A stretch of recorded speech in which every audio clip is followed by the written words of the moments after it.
এই ব্ৰিজটো চাওকচোন, আজিৰ পৰা 30টা বছৰ ধৰি এনেকৈ আছে ব্ৰিজটো। আমাৰ ইয়াৰ লোকেল মানুহৰ কাৰণে কিমান কষ্ট হয় আপোনালোকে গম পায়। এই ব্ৰিজটো চাওক, এইফালেদি মানুহ অহা যোৱা কৰিব পাৰেনে? চাওকচোন ব্ৰিজটো। আমি ইয়াত 4-5খন গাঁও লৈ পেলাই এখনেই ব্ৰিজ আছে। ব্ৰিজটো মানে আজিৰ পৰা কিমান নিউজ লাইভ আহিলে, কিমান চেনেল আহিলে, কিমান চৰকাৰ বদলি হ'ল, কিন্তু আজিলৈকে ব্ৰিজখন এতিয়ালৈকে বনোৱাই নাই। চৰকাৰী বিষয়াসকল আহি পেলাই ঘূৰি যায়, বনাই দিম বুলি কয়। কিমান মন্ত্ৰী MLA বদলি হ'ল, কিমান চৰকাৰ বদলি হ'ল।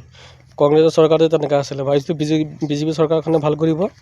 এই বিজেপি চৰকাৰৰ এই 15টা বছৰ হ'ব হ'ল, আজিলৈকে ব্ৰিজটো হ'ব পৰা নাই। এইপিনে চাওক, এইটো নদী হয়, কিমান ডাঙৰ নদী।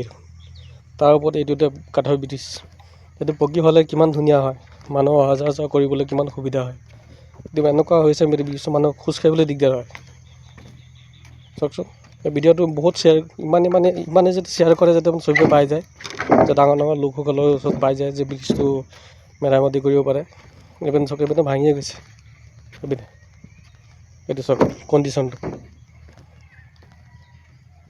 অসমৰ কোনো কোনা বাকী নাই ব্ৰিজ নোহোৱাকৈ, পকী ব্ৰিজ। এইটো আমাৰ এইটোৱে বাকী আছে ইয়াত হ'বলৈ। এতিয়া এক শ্ৰেণীৰ মানুহে যে অহা যোৱা কৰে সেইটো কোনো কথা নহয়, চব শ্ৰেণীৰ মানুহ অহা যোৱা কৰে, হিন্দু মুছলিম চব আহে ইয়াৰ ফালে। চাওকচোন ব্ৰিজটো।